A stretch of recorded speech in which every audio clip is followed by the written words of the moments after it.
Three.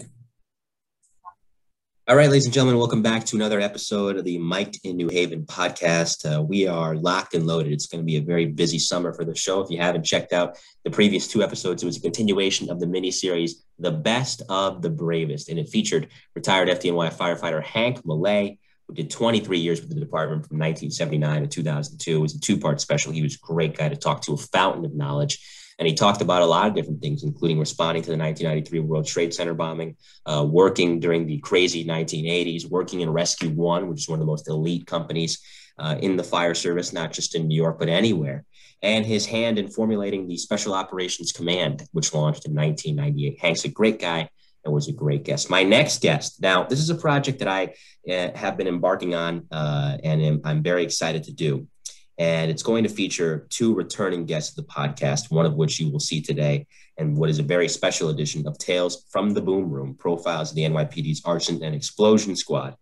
And this centers on the crash of TWA Flight 800 back in 1996. It has been almost 25 years. As a matter of fact, it'll be 25 years this Saturday that plane went down over in Long Island. And it was July 17th, 1996 that it went down. It was a typical hot summer night in New York City.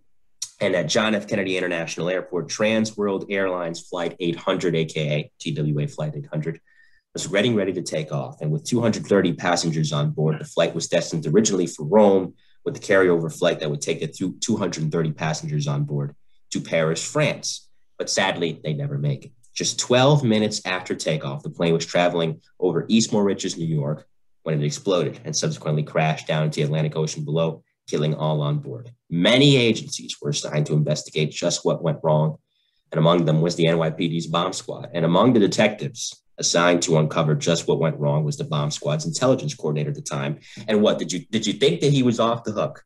Did you think I wasn't going to bring him back? We've got some unfinished business. And so he is back today, a 20-year veteran of the NYPD who served honorably from 1980 to 2000. He was in his 16th year of duty when this incident occurred. And as I said, he was the intelligence coordinator of the bomb squad at the time, returning for our unfinished business and what is going to be another edition of Tales from the Boom Room, Donald Sadowy. Don, welcome back. Great to have you back on the show. How are you? Thanks, Mike. Glad to be here. Thanks for inviting me. And no I do want to tell the audience, I spent about 3.5 days prior to you interviewing me today, going over my notes from this case from years ago and just putting them in some type of chronological order. There's a lot to cover here. There's no way I could remember all this 25 years later. So if you see me glancing down, it's from my notes that I prepared. So let me pick it up from where you just described. That it happened on July 17, 1996.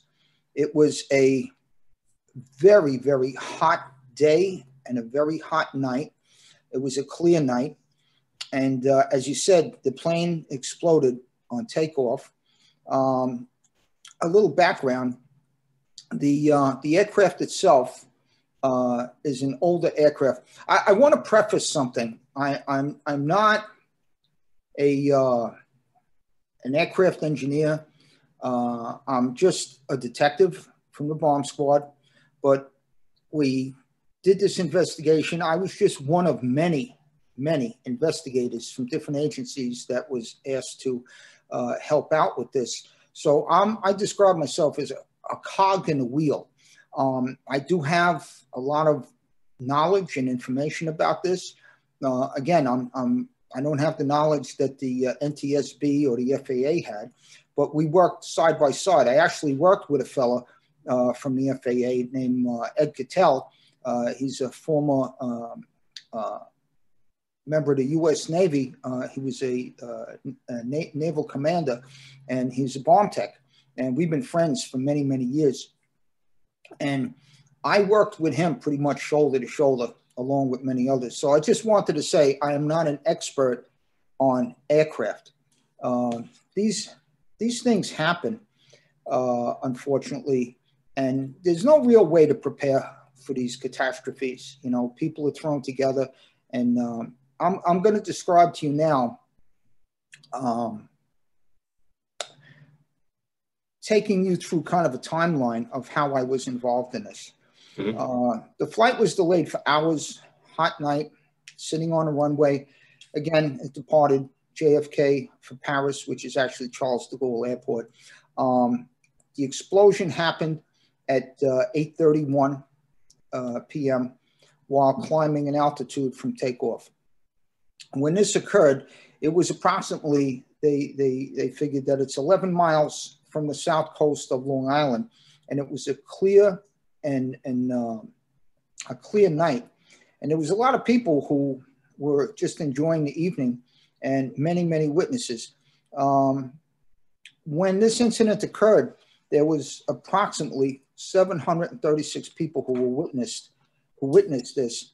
And it took the FBI approximately 2 years to track down and interview these people.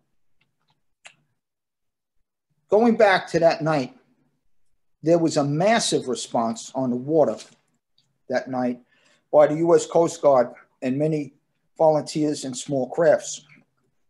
There were no survivors. As you described, Mike, there was 230 people died that night.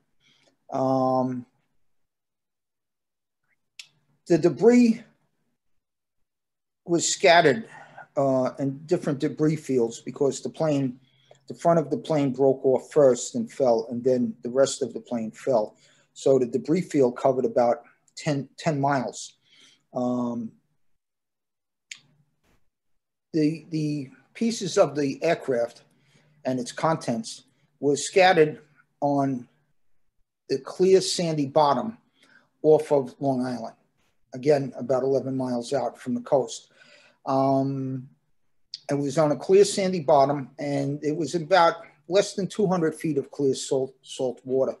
So that was advantageous for the U.S. Navy salvage ship that came in with career professional Navy divers that went down to do the recovery. The debris was recovered first from the surface that night and placed on a barge, and they weren't sure where to take it at first, so it was taken to the docks in the Brooklyn Navy Yard very, very early the next day. Again, when you go back to these things, I mean, we could all Monday morning quarterback, what could we have done differently and so forth. But again, it's a very chaotic situation when it happens. I was there the next morning with other members of the bomb squad and the FBI. The debris, as I observed it on the barge, and we didn't really touch anything. We're trying to think about the integrity of an investigation. And again, we are not going to be the lead in doing this. We're there to assist in any way that we can. But we didn't want to disturb anything. And we knew, for example, don't touch anything that had cables connected to, say, gauges and things of that nature. So basically, we got up on the edge of the barge and we walked around the edge of it and just looking at what was there. And it was, again, the debris that was brought in, that was scattered, found floating. There were a lot of unidentifiable items. The odd thing that struck me was that on many of the items, there was a scattering of very bright colors of glitter. Later on into the investigation, we found out that there was, it's called theatrical glitter, and it sticks to everything. I had it on my boots, and I couldn't get it off for the longest time. That was being shipped to Paris to some theatrical company there. In most cases, these are very large, unexpected incidents. There's no specific way in planning to cover what to do. So, you're kind of doing this off the cuff. All we knew was a commercial aircraft exploded during takeoff. That's all we knew at the time. The NTSB came in, the FAA and the FBI, and they met. The task force was formed, and it was decided to set up out in the Grumman hangars out in Suffolk, because logistically, looking back, that was the right thing to do, because once a system was set up with the U.S. Navy, with the salvage ship and salvage divers, a barge was sent out to the Navy ship. The naval ship sent down divers, but they also sent down a unmanned submarine, which was probably about 12, 14 feet long, and it had a tethered cable that went back up to the ship. And what it had bright lights on it, a camera, and it also had a naval compass, to where it would show the depth, the heading, and location where it was down on the ocean floor. And as it explored different areas and found debris, of course, that information was given to the Navy divers to where they can go down. Between that submarine and the Navy divers, they did basically a gigantic grid search, or series of grid searches. And for people in the audience who aren't familiar with that, picture a large area and you say, oh my gosh, how am I going to search all this? So what you would do is you would sit down, maybe with a map or something of that nature of the area, and do squares as a grid, and take each one of those as a search area, and search that very thoroughly before you move on to the next. So you can see how this is a very tedious and time-consuming thing to do. The way it was set up, there was a system in place that the Navy divers would go down and recover debris or human remains and bring it up, put it on a barge. The barge would come in to the Coast Guard station nearby. From there, if it was human remains, they would actually, many of the remains was still found strapped to the seats on the bottom of the ocean. And they would take body bags down and very, very gently and respectfully take them out of the chair, place them into the body bag, and then guide the body bags up to the surface, put them on a barge. Now, the larger debris and smaller would go into a cargo net that would be lifted, put into the barge. That barge would come to the Coast Guard station, where if it was bodies that were recovered, they would very respectfully lift those body bags out of the barge and place them into waiting ambulances. The ambulances would have state police escort and be taken to Nassau County Medical Examiner's office. I will tell you, as this investigation went on for over 5 months, and we did 12-hour tours out there, you disconnect yourself as a professional, to do your job. I would tell you the thing that bothered me, though, personally, and from talking to some other detectives and agents, we all, at that time, a lot of us had young children. What was very disturbing, you can understand an older person, middle-aged person, died in a plane crash. It was very disturbing to work at the morgue and help unload these bodies gently into the operating theater, and then put their bodies up onto the stainless steel tables for examination. And it really got to me and some other people. We didn't talk about it for quite a while. And then one day we took a very long lunch. We told the bosses, we're taking a long lunch. There's no place right out there to get something to eat. And we opened up with each other, sitting at a local deli by ourselves at a table that, I actually had some nightmares about it. Again, because I had a son and a daughter about the same age. And I will not give you the gruesome details, but the bodies were in a decomposing situation. And witnessing that, listen, we're all human. You know, we put on our professional face, but the sights, the sounds, the smells, it stays with you, stays with you. I had some sleepless nights about it. But I do want to step in for a moment. I not to cut you off, and we're talking with Donald Sadowy here in the Mike Name podcast. He is returning for what is Volume 8, Tales from the Boom Room. But before you continue with the investigation, I would like to provide context of this flight, the day that it happened, because that wasn't TWA 800's only flight. The takeoff from JFK, trying to get over to Paris and, trying to get over for Rome with a carryover flight to Paris. Because if I could just go back for a second. Yeah. On the day of the accident, I'm reading this from Wikipedia, the airplane departed from Elenikin International Airport in Athens, Greece, if I'm pronouncing that right. You know, hopefully, if anybody who's Greek out there, I apologize if I didn't. As TWA Flight 881 and arrived at John F. Kennedy International Airport, JFK, at about 4:38 p.m. The aircraft was refueled, and there was a crew change, and the new flight crew was actually a pretty veteran crew. 58-year-old Captain Ralph G. Kevorkian, 57-year-old Captain and Airman Stephen E. Snyder, and 63-year-old Flight Engineer Richard G. Campbell. They had flown with TWA for years.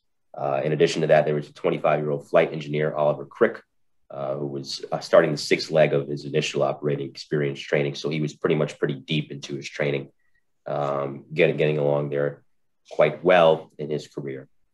So that wasn't TWA's only flight. It was refueled. And to go back even further, it was manufactured by Boeing in July of 1971. It had been ordered by Eastern Airlines, but they canceled their orders, and that's when TWA stepped in and made the purchase instead. Now, and Don will get to this, and I don't want to talk too long because Don is the guy that investigated this. He should do most of the talking. But remember the context for those of you that weren't around then, as I wasn't. Do your homework on this time, as I have had to do, because think of the context. This is 1996. 3 years prior, when you hear a plane exploding over the water, this is 8 years after the explosion of the Lockerbie flight. And this is 3 years after the bombing of the first attack on the World Trade Center in 1993, which Don also investigated. So this is in the back of people's minds. Is it terrorism? Is it just a really, really tragic accident? Think of the context, and we'll dive deep into that as we go along. But I did want to provide background on the flight and the context of the time in the mid 90s when this tragedy occurred. So Don, sorry to interrupt you, but take it away from there. No. You brought up a very good points, Mike. I'm going to get into that. It was an older aircraft and some things with the maintenance records and so forth, but I'm going to get into that a little further. What I wanted to kind of verbally paint the picture for you and the audience was how I got involved with this from the start, how the investigation started with the different agencies, and then the system that developed out east. So I just want to finish talking about that, and then I'll talk more about the aircraft and the recovered debris that was brought in. So anyway, you had this system that set up with the Navy, the FAA, NTSB, the FBI, and us, and it was a task force, a joint task force. And as you said, nobody knew if this possibly could be an accident or terrorism. So with that in mind, we were going to work as diligent as we could together, and we kept searching to see if there was any proof of an act of terrorism.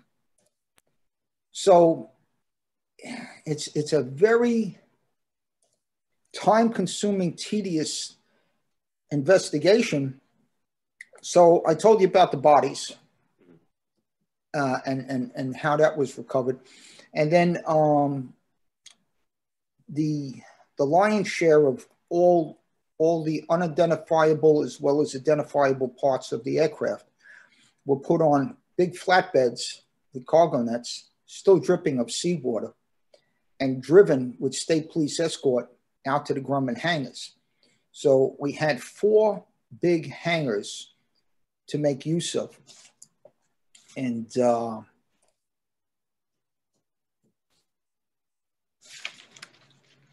first hangar was where all the debris was taken to directly from the Coast Guard station.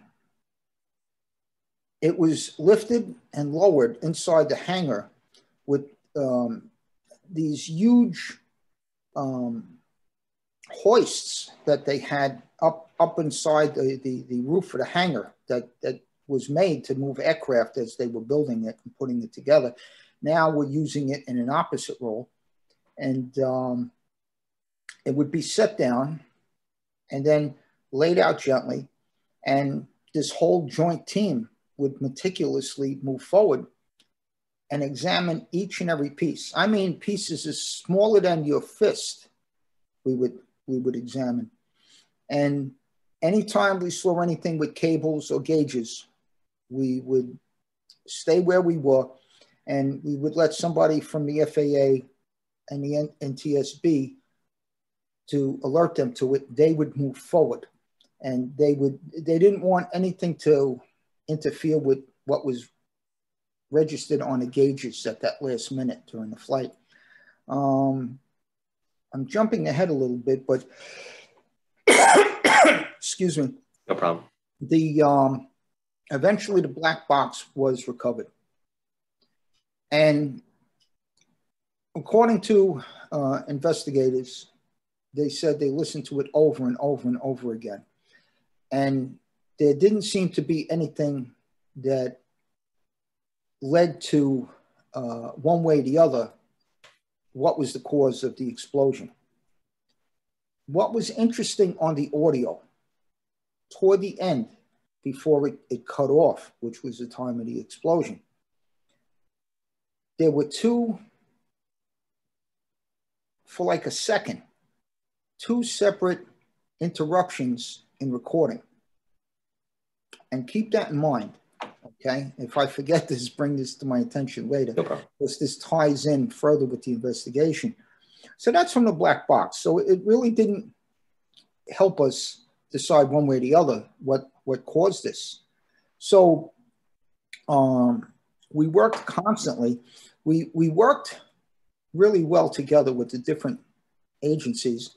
There always had to be 2 or 3 people at the morgue. And that's a really gruesome thing to be there. You know, I don't care how much you're a veteran or how tough you think guys are. It's a very difficult thing to stand there and watch. And you're also assisting, because that's the staff there was just overwhelmed with all these bodies coming in. So what we decided to do was that we would all take turns in rotation, so nobody got stuck there all the time. Most of the time, I worked in a hangar with all these different agencies. I ended up hooking up with a fellow named Ed Cattell. Again, he was worked for the FAA as an investigator, as a former Navy bomb tech. Really good guy. I mean, you could do an entire show just on him. But I had a personal rapport with this guy, personally and professionally. So we kind of linked up, working together, looking at all the debris that was constantly coming in. Also, they wanted for integrity purposes, which made sense. Somebody from 4 different agencies, again, on a rotation basis, inside one of the hangars, they have office spaces. And they hooked up a VCR with a TV screen. And the VCR tapes were taken from the Navy salvage ship and given to the FBI. And again, it's a joint task force. It's NTSB, it's FAA, and law enforcement. And we would have at least 4 people or more from different agencies sitting in this room for like about 4 hours at a time, watching videotape footage, which was recorded from the unmanned submarine. And again, at the bottom of the screen, you could see the floating, rotating compass, but you could see a course and heading. You can see longitude, latitude, you know, to really pinpoint where it was at all times. So if we spotted something collectively, you know, these 4 investigators, something that was there that possibly could have been missed, you know, again, it's clear water on a sandy bottom, we were to report that. So that was kind of tedious, but again, we rotated, you know, on a rotating basis again, so nobody's stuck doing, you know, some tedious task all the time.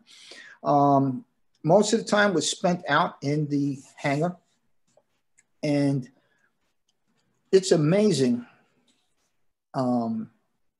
what survives and what doesn't. And I think we had this conversation going back to 1993 on a B2 level. The things that you think would be completely destroyed sometimes survive, you know, depending on the blast pressure wave and so forth. But that's talking about that back in 93. What I found to be just interesting was that the galley, the kitchen on board the aircraft, part of it survived. You know, it's just flexible, lightweight material. But in the ceiling, it had these light bulbs that at first glance look like the size of a white golf ball. But they're actually bulbs. We landed up giving them to the FAA and NTSB, and those were sent down to NASA down south for testing. We wanted to make sure we kept the integrity of everything.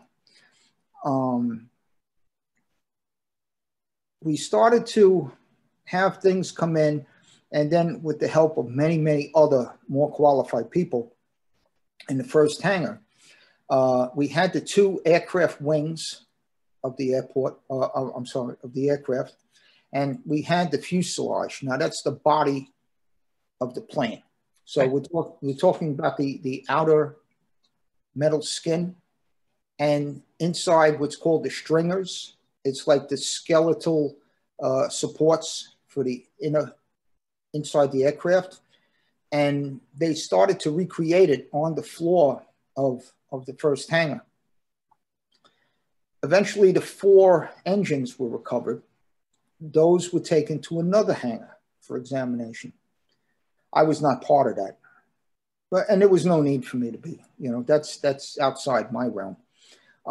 Then there was another hangar that was used where they took the recovered interior floor of the aircraft where people would be, and it still had the carpeting attached to it, and actually brought the seats up, and we recreated the inside of the aircraft. And I will tell you, from a personal standpoint, it was rather haunting.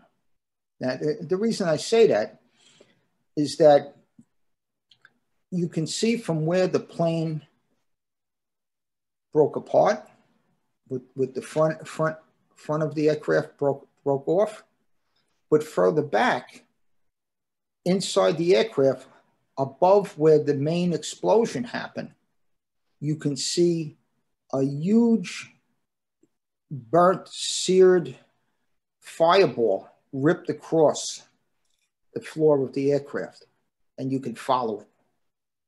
And when we set everything up with the seats, it was just haunting to think about the people who were on that aircraft. You know, there was a bit of soul searching. There by the grace of God, goes I. It made you think. The aircraft engines, the 4 engines, were examined and found that the engines were not the cause of the explosion. So if you think about this on a large scale, we are methodically searching, recovering, marking, and figuring out what had gone on. So to cause this terrible accident. So again, I'm just a cog in a wheel. I'm one of many, and again, I'm not an aircraft specialist. But I listened to the people who were there. We also had, which was interesting, I can't remember his name, but it was a short, older gentleman with like a Errol Flynn mustache. He was from Scotland. He was a lead investigator in the flight that went down over Lockerbie, Scotland. Now, one of the reasons that case was solved so quickly was that the debris field was large, but it was on the ground. They were able to recover every piece. One of the one of the things to consider when you're doing a massive investigation like this, is it terrorism or not, is that there was an explosion, the plane broke apart, and then it fell into the ocean, and it sat there for quite a while before it was brought up. Now, the reason I bring this up, from my point of view, any chemical residue is going to be washed away by the clear salt water with the changing drifting tides, drifting across it back and forth. So that's, it's a disadvantage to us to a degree.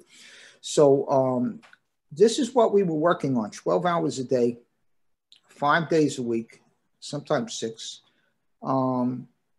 And you just worked and worked and worked. Again, some of the things there was also a bottle of champagne that survived. Now, that's very thick glass. If you're familiar with a bottle of champagne, it's very thick glass, but it didn't break. It didn't break. That's why I said, in being part of these investigations, sometimes you see things that unexpectedly, certain things just survive, I guess, because of where they were at that moment in time. The fourth hangar was luggage and personal items that were recovered. And of course, that was done in a very meticulous way and turned over to local authorities that eventually, these items would be properly marked and bagged and eventually sent back to the families. I would like to, and this is volume 8 of Tales from the Boom Room. Detective, NYPD Bomb Squad Detective retired, Don Sadowy, has rejoined the show. Nice enough for Don to be here. And like I said, I don't want to do too much talking because I think Don is the center of the show, and I want him to give as much detail as possible to provide further context. The potential destruction of an airliner was not far from the minds of people either, because let's keep in mind, I added earlier that this is not too long after 93. This is not too long after Lockerbie. Oklahoma City had taken place the previous year in 95. And not just that, Ramzi Youssef, who had initiated the 1993 bombing of the Trade Center, was currently at this time on trial for conspiracy to destroy American-bound airliners. Now, this airliner technically wasn't American-bound. It was traveling out to Europe. But of course, the idea that some of his cohorts or people that he kept connections with, or just people that shared the same ideals, could have stepped in, which we'll get to later, persisted. And 10 days after this crash, there was the bombing at the Atlanta Olympics. So there's that. But I want to read something here from CNN. This is an article that was posted 2 days, a day and a half after the crash, July 19th, 1996. And I want to point out that there are two separate, as Don kind of touched on, there are two separate investigations at work here. One is an aviation probe. The other one's a criminal probe. From the article, quote, 2 parallel investigations, one aviation and the other criminal, are underway into the explosion and crash of TWA Flight 800. All 230 people on board were killed. The FBI will continue its probe to the Wednesday night crash until the possibility of criminal activity is ruled out as a cause, said Jim Kalstrom with the agency's anti-terrorism task force. We will get to the bottom of this, whatever the bottom is, he vowed. The Boeing 747 exploded over the Atlantic Ocean minutes after takeoff from New York's JFK International Airport. Now, this is an interesting part. National Transportation Safety Board Vice Chairman Robert Francis said the FBI joins crash investigations anytime there's a possibility of criminal activity. And the CIA's Counterterrorism Center had begun a worldwide search as well for any clues that terrorism may have been involved in the crash. Now, this is something I want to focus on, and I want to ask you if it hindered the investigation anyway, because we'll get to terrorism later. TWA denies poor response. Airline spokesman Mark Abel said Flight 800 left the departure gate at John F. Kennedy Airport at 8:02 p.m. Wednesday, took off at 8:19 p.m.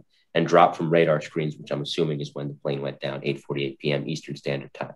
He gave 2 reasons for a 1-hour delay in the takeoff: a malfunctioning piece of baggage loading equipment and the reloading of luggage belonging to a passenger who was late in boarding the plane. And later on in this particular part of the article, in a telephone interview with CNN's Leon Harris, New York City Mayor at the time, Rudolph W. Giuliani, charged that an unnamed high-level TWA official in New York went home instead of attending to the needs of family members. However, he praised other TWA employees who came in to assist families, which is a long way of me getting to this question. you want to get the logs because it's clear this is a recovery mission. It's not a rescue mission. You can't sadly save anybody here. But you want to get the logs of everybody that's there because you want to know, listen, it's not out of the realm of possibility that somebody might have snuck something on and it led to the explosion. So when I don't know how much dealings you had with TWA brass, Mayor Giuliani described high brass as being unhelpful. Did the bomb squad, particularly you, did you find that to be the case, or did you not even deal with them? I would say honestly, we didn't deal with them. Now there were, I believe, the FBI was trying to deal with them. Mm-hmm. Okay, they would be, you know, looking at things such as that, but our focus was like a dog with a bone. We were in those hangars. We were there to look for anything that could lead us down the road to say, hey, this was an act of terrorism. This was a bomb. This was something else. Now, where we are in the interview now, I want to say, is that doing my homework, I found that there were, you brought it up and it was excellent that you did. It's an older aircraft. It's got a lot of mileage on it. They did a lot of repairs on it over the years. We couldn't find any act of terrorism or military ordinance or something like that. So they looked closer and they felt, and this is based on some eyewitness testimony too, and it's been established, that it was the lower fuel tank in the belly of the plane, that there was a spark, an arc, and it was the fuel tank was not filled all the way, but the fuel bladders in the wings were. And with that said, what you have then is you have the tank in the belly of the plane where there's fuel cells.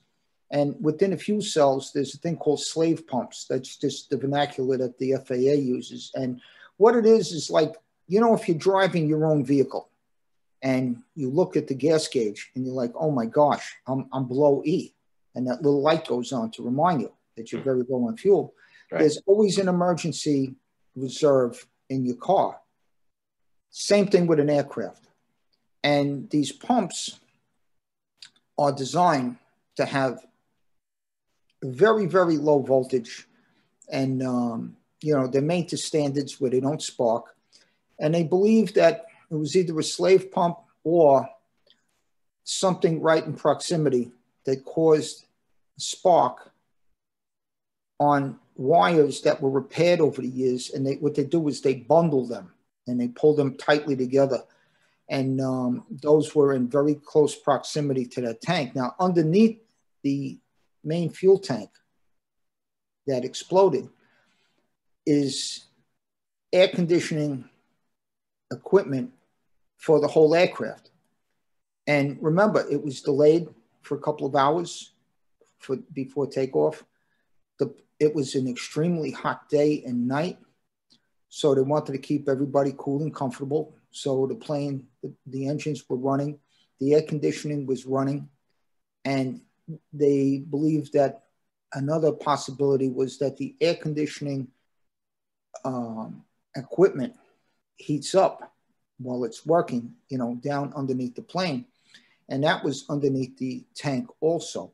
And again, it's an older plane, a lot of repairs. I watched testimony, 2 5.5-hour videos of the NTSB doing their final report to Congress back in the day. And this was after 2 years of an exhausting investigation. And they pointed out that the things that they found, even though the plane had crashed, where there were breaks in the wires and other things that could have caused a spark. This is not my realm. I was there as a bomb tech with dozens of other bomb techs from NYPD, Nassau County Bomb Squad, Suffolk County Bomb Squad. Ed Cattell was a bomb tech with the Navy for 20 some odd years, and now he's an investigator for the FAA. So we really bounced many scenarios off each other.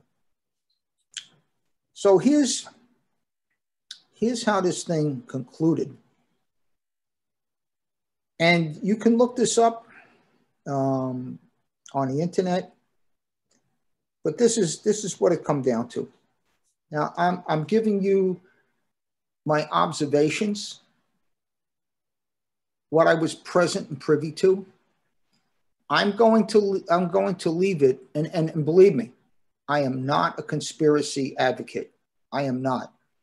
I've been trained old school detective. You base what you're doing on physical evidence. That's what's going to reveal what actually happened.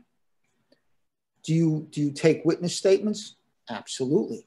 Absolutely. But as you and I have discussed on a previous time, you can get 6 very credible people that witness a terrible event at the same place at the same time.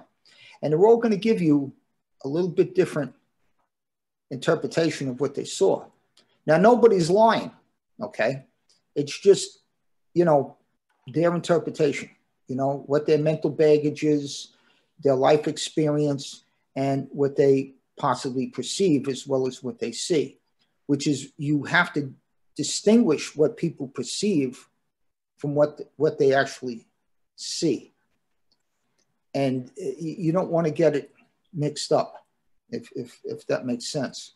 So anyway, here's the conclusion.